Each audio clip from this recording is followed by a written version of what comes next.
मैं हूँ उस्मान अता और इंग्लिश गुरु डॉट अता में आपका स्वागत है।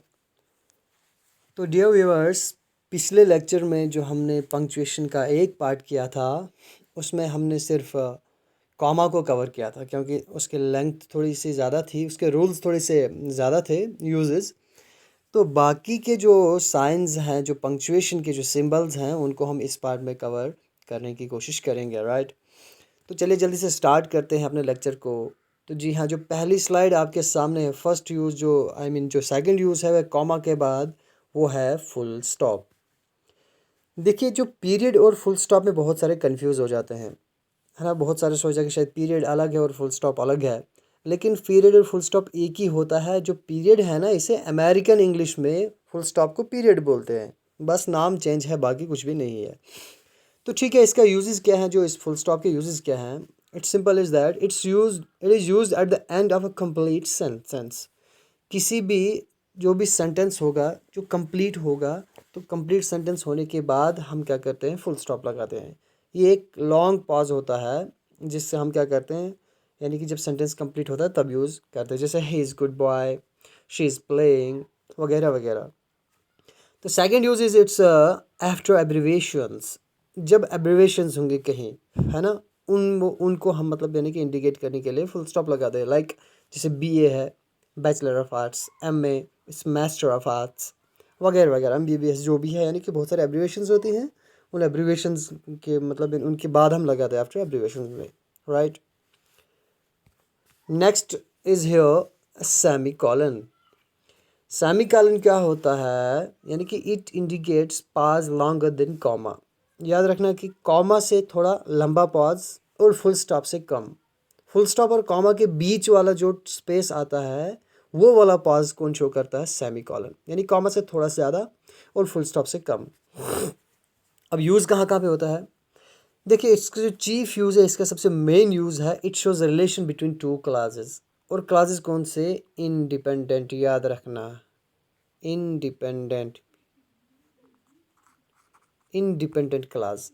दो इंडिपेंडेंट क्लास को हम जोड़ सकते हैं बिना किसी कंजंक्शन के, वो भी सेमीकोलन के साथ। और जब अगर हम इन्हें ऐसे जोड़ेंगे, दो इंडिपेंडेंट क्लॉज को अगर हम क्या करेंगे, सेमीकोलन से जोड़ेंगे, उससे हमें ये पता चलता है कि जो ये वाला क्लास है, it is related to this. यानी कि ये दो सेंटेंस है, जो दो क्लासेस हैं इंडिपेंडेंट, यानी कि ये क्या है, आपस में क्या है, रिलेटेड हैं। ओके, अगर आप किसी और कंजंक्शन से जोड़ोगे तो वो रिलेशन जाहिर नहीं करेगा, लेकिन सेमीकोलन से हमें क्या करता है, ये हमें रिलेशन बताता है कि कुछ तो इन सेंटेंस के बीच में, दोनों के बीच में रिलेशन है। फॉर एग्जांपल, मैं लिखा I can't go out, it's raining. अब देखो क्या होगा, अगर मैं यहाँ पर फुल स्टॉप लगाऊंगा, I can't go out, full stop, फिर इट्स रेनिंग, है ना, तो ये दोनों भी इंडिपेंडेंट क्लास हैं लेकिन अलग अलग हैं, फुल स्टॉप। यानी कि यहाँ पर बारिश हो रही है तो ठीक है, यहाँ पर ये बाहर नहीं जा सकता तो ठीक है।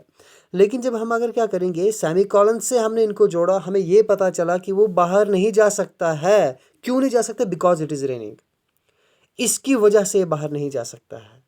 ओके, सेमीकोलन से हमें ये रिलेशन पता चला कि बाहर बारिश हो रही है, इसकी वजह से बाहर नहीं जा सकता है। अगर इन्हें हम किसी और कंजंक्शन से या फिर फुल स्टॉप से हम सेपरेट कर लेते, I can't go out, it's raining, that means कि बाहर नहीं जा सकता, रीज़न कुछ और है। इट्स रेनिंग, बारिश भी हो रही है, लेकिन बाहर जाने का रीज़न, नहीं जाने के रीज़न बारिश नहीं है। कब, जब किसी और से हम इन सेंटेंस को सेपरेट करते। लेकिन जब हमने इसको कंजंक्शन यहाँ पर नहीं लगाया, सेमीकोलन से इनको जोड़ा, तो सेमीकोलन हमें ये चीज़ शो करता है कि यहाँ पर जो चीज़ हो रहा है वो इसकी वजह से, यानी कि इन दोनों के बीच में कुछ रिलेशन है। That's why we use semicolon, right. तो simply it shows relation between two independent clauses, right. So next use is here semicolon in a serial. हम क्या करते हैं, सेमीकोलन को यूज करो कब, जब serial list, if the items are longer are need internal punctuation. कभी कभी क्या होता है, हम जो लिस्ट्स बनाते हैं ना, उनकी सीरियल्स में हम क्या करते हैं, कॉमा, ये सेमीकोलन लगाते थे, राइट। ऐसे आमतौर पर हम आइटम्स को सेपरेट करने के लिए बहुत सारे वर्ड्स को, नाउन्स को हमने पढ़ा था, कॉमा लगाते हैं। लेकिन कभी कभी अगर आइटम्स लॉन्गर होंगे, एक लंबी कतार होगी, लंबी डिटेल होगी, या फिर उन डिटेल्स के अंदर जो छोटी छोटी चीज़ें हैं, उनके अंदर पंक्चुएशन हमें चाहिए, उनके अंदर हमें सेपरेट करना होगा चीज़ों को, तो इस सूरत में हम क्या करते हैं, सेमीकोलन लगाते हैं। For example, I need the following, right, जैसे coffee, comma, 1 spoon sugar, suppose coffee बनाई, इसने क्या बोला, कॉफ़ी बनाओ, 1 चमचा खांड डालो, चीनी डालो। दूसरी कॉफ़ी चाहिए विदाउट शुगर। सपोज 2 इंसान हैं। अब ये लिस्ट है ना, नीचे डिटेल है, लिस्ट है, तो ये इसको कि इंटरनल पंक्चुएशन चाहिए यहाँ पर। अब आप क्या करोगे, कॉफ़ी 1 स्पून शुगर, फिर आप कॉमा नहीं रख सकते, कॉफ़ी विदाउट शुगर कॉमा नहीं। यहाँ पर हम क्या करते हैं, ये भी कॉफ़ी चाहिए, ये भी कॉफ़ी चाहिए, है ना। यहाँ पर 1 चमचा शुगर चाहिए, यहाँ पर विदाउट शुगर चाहिए। तो ऐसी चीज़, ऐसी जगह जहाँ पर हमें क्या करो, लिस्ट अगर होगी वो लंबी होगी, ठीक है ना। लिस्ट क्या होगी, लंबी होगी। आइटम्स अगर लॉन्गर होंगे और उनको इंटरनल पंक्चुएशन की ज़रूरत होगी, तो वहाँ पर हम क्या करते हैं, उनको सेपरेट करने के लिए क्या करते हैं, सेमी कॉलन का यूज़ करते हैं। Okay, next is here colon, ठीक है ना। सेमी कॉलन और यह है कॉलन। तो कॉलन का इस्तेमाल कहाँ पे होता है, to introduce a quotation. Suppose कोई भी कोटेशन अगर हम बोलना चाहेंगे, उसको इंट्रोड्यूस करने के लिए, उसको शुरू करने के लिए, उसको शुरू करने से पहले हम क्या करते हैं, कॉलन का इस्तेमाल करते हैं। Suppose there is a common proverb. अब देखो हम बोलते हैं, एक आम कहावत है, वो क्या है, do good and have good. अब जो do good and have good है, ये क्या है, दिस इज कॉल्ड कोटेशन। और कोटेशन को इससे पहले, इंट्रोड्यूस करने से पहले, यानी कि इसको शुरू करने से पहले हम क्या लगाएंगे, यहाँ पर कॉलन का इस्तेमाल करेंगे। There is a common proverb, हम फुल स्टॉप नहीं लगा सकते, कॉलन लगाएंगे। तो कॉलन से हमें ये पता चलेगा कि आगे क्या है, कोटेशन शुरू होने वाला है, राइट। अगर next is here to make list. अब देखिए हम क्या करते हैं, हम लिस्ट बनाते हैं। सपोज अगर हमने लिस्ट नीचे बनानी, लिस्ट को तो हम डिवाइड करेंगे, सेपरेट करेंगे कॉमा से, लेकिन उस लिस्ट को शुरू करने से पहले, उस लिस्ट को इंट्रोड्यूस करने से पहले हम क्या करते हैं, कॉलन लगाते हैं। Suppose I want the following, I want the following items, pen, pencil, eraser, notebook etcetera. तो इस लिस्ट को शुरू करने से पहले, इसको इंट्रोड्यूस, लिस्ट को, यानी कि लिस्ट को बनाने से पहले इस लिस्ट को हम शुरू करेंगे, उससे पहले हम क्या करते हैं, इस सेंटेंस को क्लोज करते हैं कॉलन के साथ, फिर उसके बाद हम लिस्ट शुरू करते हैं, right. Okay, next use is before and additional are appended remark. अब देखिए कॉलन का नेक्स्ट यूज कहाँ पर होता है। हम क्या करते हैं, किसी के बारे में हमने बात की, फिर क्या करते हैं, हम उसको एडिशनल बढ़ा चढ़ा के बोलते हैं, है ना, कुछ एक्स्ट्रा बोल देते हैं। उस एडिशनल को ऐड करने से, उस एडिशनल रिमार्क को ऐड करने से पहले हम क्या करते हैं, अपेंडेड होता है एक्स्ट्रा, एडिशनल, यानी कोई भी एडिशनल रिमार्क ऐड करने से पहले हम क्या करते हैं, कॉलन का यूज़ करते हैं, राइट। जैसे कि स्मोकिंग इज़ बैड हैबिट, हमारा सेंटेंस कंप्लीट हो गया। अब हम इसी को आगे एक्स्ट्रा बोलेंगे, एनहांस करेंगे सेंटेंस को, बढ़ाएंगे। सच हैबिट रून्स अ पर्सन, हाँ, ऐसी आदत क्या करते हैं कि इंसान को तबाह कर देती है, राइट। अब देखो हमने स्मोकिंग को ही क्या किया, एनहांस किया, बढ़ाया, एडिशन किया। तो इस एडिशन से पहले हमने क्या लगाया, यहाँ पर कॉलन का यूज़ किया। ओके, आई होप आपको क्लियर हो रहा होगा। Next point is your sign of interrogation.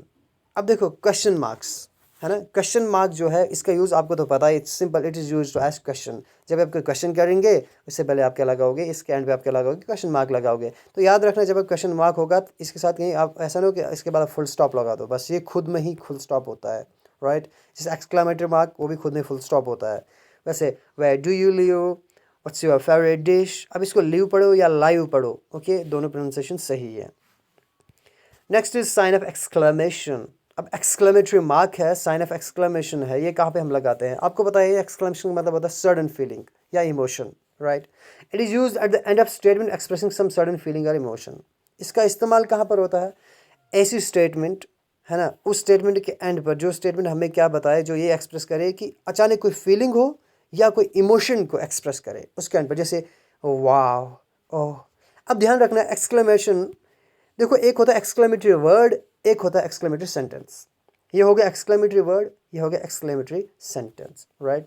चाहे एक्सक्लेमेटरी वर्ड हो या एक्सक्लेमेटरी सेंटेंस हो, इनके एंड पे हम क्या करते हैं, एक्सक्लेमेटरी मार्क लगाते हैं, नोट ऑफ एक्सक्लेमेशन लगाते हैं। सपोज वाव, हम क्या करते हैं, अचानक से कोई अच्छी चीज़ देखी ना, आपको मतलब एक्सपेक्टेशन नहीं, देखा कि इतनी ज़बरदस्त चीज़ है, एक ब्यूटीफुल गार्डन है ना, एक रूम बहुत सजाया हुआ है, एक डेकोरेटिंग चीज़ है। अब देखोगे वाह, है ना, या अचानक से ओह, है ना, ऐसा।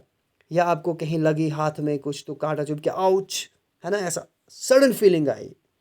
या फिर एक कोई इमोशन आप जाहिर करो, कुछ भी, है ना। या जैसे सेंटेंस अगर होगा, आपने क्या देखा कि कोई अचानक से आपका कोई फ्रेंड आ गया, जिसके आप मतलब उम्मीद नहीं कर सकते, बहुत दूर से आया, आप उसे बहुत मतलब पसंद करते हो, वो दूर से आया, आपको अचानक से दरवाजे पर नॉक किया, आपने दरवाज़ा खोला तो देखा आपका फ्रेंड, आप क्या बोलोगे? वाह व्हाट अ प्लेजेंट सरप्राइज, है ना? एक सडन फीलिंग, या व्हाट अ ग्रेट पर्सनालिटी, हाँ क्या ज़बरदस्त पर्सनालिटी है। तो ऐसे में आप क्या यूज़ करते हैं एंड पे note of exclamation. Next is quotation mark, जिनको हम इन्वर्टेड कॉमास भी कहते हैं, और खासकर डबल इन्वर्टेड कॉमास, राइट? एक होता है सिंगल इन्वर्टेड कॉमास, दूसरा होता है डबल इन्वर्टेड कॉमास। तो इन कोटेशन मार्क को हम कहाँ पे लगाते हैं? It is use to enclose the actual words spoken by और रिटन बाय समबडी। हम क्या करते हैं, जो भी एक्चुअल स्पीच होती है, जो एक्चुअल असली वर्ड होते हैं, किसी ने कहे होते हैं, हम उन वर्ड्स को हम क्या करते हैं, लिखेंगे या एक्सप्रेस करेंगे, किसी दूसरे को बताएंगे, उन एक्चुअल वर्ड्स को हम क्या करते हैं, डबल इन्वर्टेड कॉमास में एनक्लोज करते हैं। फॉर एग्जांपल, हम क्या करते हैं, डायरेक्ट और इनडायरेक्ट स्पीच के अंदर जो एक्चुअल वर्ड्स होते हैं उनको हम क्या करते हैं, इन्वर्टेड कॉमास में क्लोज करते हैं। जैसे कि he said I am tired, ये आई एम टायर्ड है ना, ये एक्चुअल वर्ड है किसी के, उस ही के है, राइट? उसने कहा कि मैं थका हुआ हूँ, ये उसके एक्चुअल वर्ड है। तो इन एक्चुअल वर्ड को हम क्या करते हैं, इन्वर्टेड कॉमास में क्लोज करते हैं। या फिर हम किसी अगर पॉइंट की हम बात करते हैं, कहीं पर हम लिखते हैं, हम किसी पॉइंट का हम क्या करते हैं, हवाला दे देते हैं। हाँ, अगर शेक्सपियर सेड दैट, आगे मतलब शेक्सपियर की जो लाइन हम लिखेंगे उस लाइन को हम क्या करेंगे, डबल इन्वर्टेड कॉमास में क्लोज करेंगे। Okay, next is single inverted commas. अब जो सिंगल इन्वर्टेड कॉमास है, इनका यूज़ कहाँ पे होता है? It is use to enclose words used in a special sense. अब क्या करेंगे, हम कुछ वर्ड्स हम क्या करते हैं, कुछ स्पेशल मीनिंग उनका होता है, कुछ स्पेशल सेंस में हम इस्तेमाल करते हैं किसी किसी आम वर्ड को। उस सूरत में उस स्पेशल वर्ड को हम क्या करते हैं, सिंगल इन्वर्टेड कॉमास में क्लोज करते हैं। For example, some people think that English is a sweet language.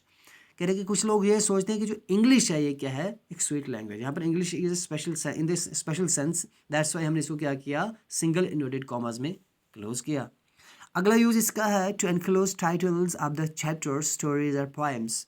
हम क्या करते हैं, अगर किसी भी चैप्टर का, स्टोरी का, पोएम का, है ना, किसी बुक का कोई टाइटल होगा, गिवन होगा, उस टाइटल को हम एनक्लोज करेंगे सिंगल इन्वर्टेड कॉमास में। Suppose you must have read the republic by Plato, यानी कि आपने ज़रूर, जो द प्लेटो है एक बहुत ही ग्रेट स्कॉलर रह चुके हैं, उसने एक बहुत ही मशहूर किताब रिपब्लिक लिखी है ना, यू मस्ट हैव रेड, आपने ज़रूर द रिपब्लिक पढ़ी होगी, राइट? आई होप आपको क्लियर हो रहा होगा। Next is hyphen. हाइफन का यूज़ कहाँ पे होता है? एक सिंपल सा निशान जो होता है, आप देख रहे हैं, इसको हम हाइफन बोलते हैं। It is use to join the parts of a compound words. जो भी कंपाउंड वर्ड्स है, जो डबल नाउन वर्ड्स होते हैं, उनको मिलाने के लिए, उनको ज्वाइन करने के लिए हम हाइफन लगा, जैसे 21, 31, 34 जो भी, या फादर इन लॉ, इनको हमने ज्वाइन किया, या इन द सेशन ऑफ 2019-20, इनको हमने क्या किया, ज्वाइन करने के लिए हम किसका इस्तेमाल करते हैं, हाइफन का। Next is apostrophe. एपोस्ट्रॉफी होता है, आपको पता है कि इसके बहुत सारे यूजेस है। फॉर एग्जांपल पहला है, इट शोज पोजेशन। आपको पता ही है, हम क्या करते हैं, किसी, जैसे हमने लिखा वाहिद शर्ट, यहाँ पर वाहिद की शर्ट, एनीज कार, एनी की कार, है ना। पोजेशन होता है किसी की अमानत, है ना, कि ये वो मेरा है, ये तेरा है, ये उसका है ना, वो चीज़। तो किसी की भी जब पोजेशन शो करनी होगी, आप क्या करोगे, वहाँ पर क्या लगाओगे, एपोस्ट्रॉफी लगाओगे। लेकिन याद रखना, आप जो नॉन लिविंग थिंग है, आप उनके साथ ऐसा नहीं कर सकते। फॉर एग्जाम्पल मैं लिखूँगा, जैसे अगर मैंने दे दिया खिड़की है, सपोज विंडो है, आप लिखोगे विंडोज़ गिलास, ऐसा तो नहीं है, आप लिखोगे WINDOW, विंडोज़ गिलास, ऐसे एपोस्ट्रॉफी लगा दोगे, क्योंकि window is non living thing, और आप विंडोज़ गिलास नहीं लगा सकते हो। अब यहाँ पर लगाओगे गिलास ऑफ विंडो। चलिए, हम जब नाउन का जो चैप्टर आगे हम सेशन करेंगे तो उसमें हम पढ़ेंगे अच्छे से कि पोजेशन, जो पॉजेसिव केस होता है वो उसमें क्या होता है, उसमें अच्छे से डिटेल पढ़ेंगे। फिलहाल अब इतना याद रखिए कि जो भी पोजेशन आपने शो करने के लिविंग थिंग की, तो वहाँ पर आप क्या इस्तेमाल करते हैं, एपोस्ट्रॉफी करते हैं। This is the first use. Second use is to form plurals of figures, letters और वर्ड्स। जब आप क्या करोगे, किसी भी फिगर, लेटर या वर्ड्स का आप क्या करते हैं, प्लूरल बनाते हैं, तो उन प्लूरल्स को बनाते समय हम क्या करते हैं, एपोस्ट्रॉफी का इस्तेमाल करते हैं। सपोज जैसे हमने लिखा थ्रीज, फाइव्स, यानी कि थ्रीज यानी कि बहुत सारे तीन, फाइव्स बहुत सारे फाइव। या फिर नेक्स्ट आप वर्ड्स को भी आप क्या कर सकते हो, एपोस्ट्रॉफी से डबल यानी कि प्लूरल बना सकते हो। For example, don't use too much ends in your writing. अब देखो, अब कोई इंसान लिख रहा होता है, वो ज़्यादातर सिर्फ एंड फिर से लगा रहा होता है, इसलिए टीचर ने चेक किया, क्या बोला, ये एंड आप बार बार मतलब बहुत सारे एंड आपने लगाए, एंड्स यानी कि बहुत सारे जो एंड्स आप लगा रहे हो, या इफ्स होगा या बट्स होगा, ऐसे BUT आगे लगा दो एपोस्ट्रॉफी S, बट, राइट। या बट्स होगा या इफ़ होगा, राइट, या इप्स होगा, ऐसे यानी कि बहुत सारे इफ़। हम क्या करते हैं, वर्ड्स को प्लूरल बनाने के लिए एपोस्ट्रोफी का इस्तेमाल करते हैं, right. Next is it shows some letters are omitted. अच्छा, ये दिखाता हमें कि कुछ लेटर्स ऐसे हैं जिनको ओमिट किया गया है, यानी कि हटा दिया गया है। या फिर हम क्या करते हैं, इनकी जब शॉर्ट फॉर्म्स बना देते हैं, राइट, शॉर्ट फॉर्म्स जब हम बना देते हैं इनकी, तो उस वक्त हम क्या करते हैं, एपोस्ट्रोफी का इस्तेमाल करते हैं। फॉर एग्जांपल डिड नॉट को हमने शॉर्ट फॉर्म बना दिया डिडंट में, यानी कि इसमें जो है हमने एन ओ जो है ना, हमने ओ इसमें काट दिया हमने, तो ओमिट कर दिया, यानी कि अरेज कर दिया, घटा दिया, कम कर दिया, तो एपोस्ट्रोफी का यूज़ करके टी लगा दिया, that means didn't, that did not. Will not को हमने शॉर्ट कर दिया वॉन्ट, तो एपोस्ट्रोफी से हमने इसको शॉर्ट किया।